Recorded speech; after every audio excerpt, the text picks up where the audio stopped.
making a video, and I wanted to talk to you about something that has been on my mind.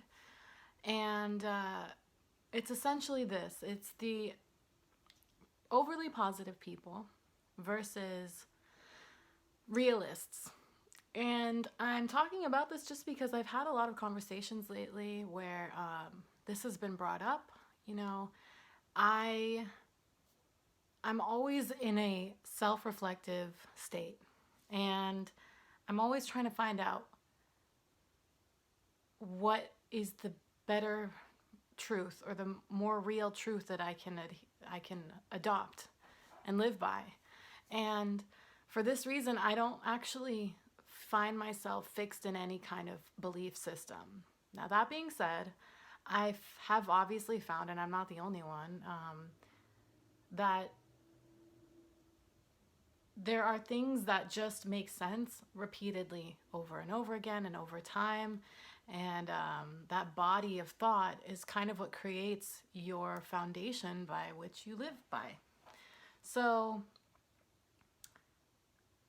I've been thinking about it, and I've been wondering, I've actually been told several times, I don't know if you relate to this at all, but I've been told several times, I'm too positive. My dad actually told me, a little vulnerable truth here. My dad told me that I'm too positive.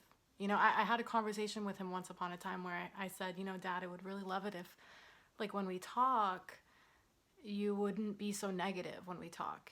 And he responded to me by telling me that he said he wouldn't be so negative if I wouldn't be so positive. So that was a kind of a turning point for me, and where I, of course, I'm going to rage against,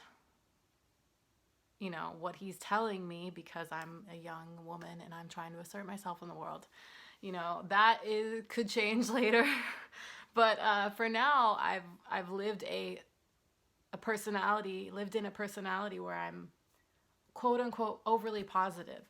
And I was thinking lately, what does this actually mean to be overly positive? It's not just coming out of nowhere, and it's actually not for no reason. There's something to it. All of the accomplishments in my life, actually anything that's ever happened in my life or in anyone's life, is truly based on the way that they think about it happening, the way that they think that their life will unfold, and their relation to these things. So whether it's money, career, relationships, your experience is based on what you assume. So what you assume is real. So it would only make sense, in my mind at least, to assume the most positive outcome of any situation. And if it doesn't work out, I just have to fix my mind about it, change my mind about it. So as for realists, realists are kind of people who are seen as, looking at the facts, looking at what's on the outside of them, looking at the world at large, and really seeing that they exist and then the world exists, and they can't control that.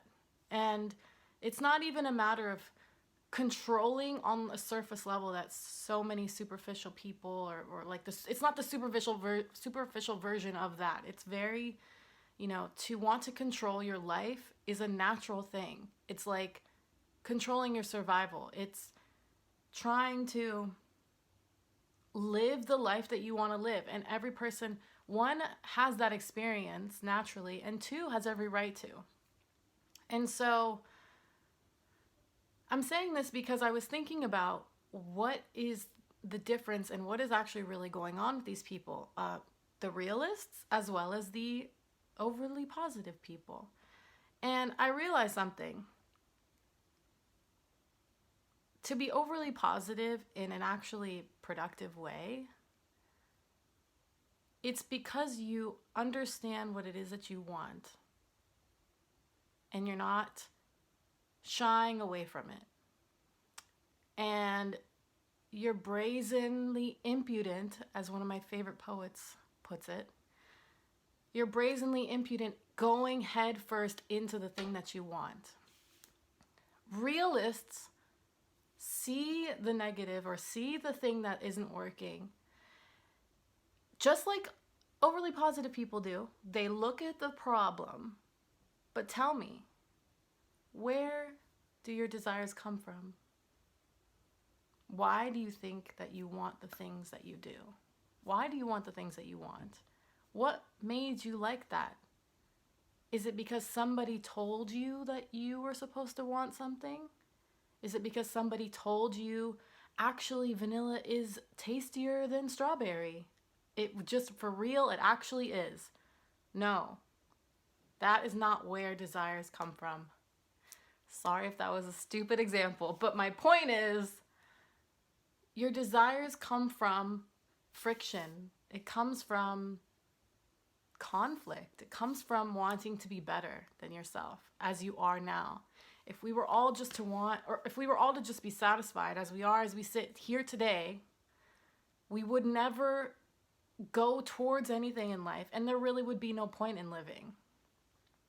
So both parties are two sides of the same coin, really. It's the same thing that's happening.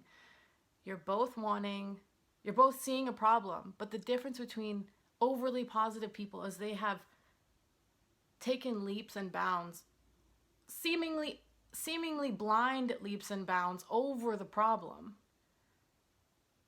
But really, they've gone past the problem and seen the solution, because with every problem comes a solution.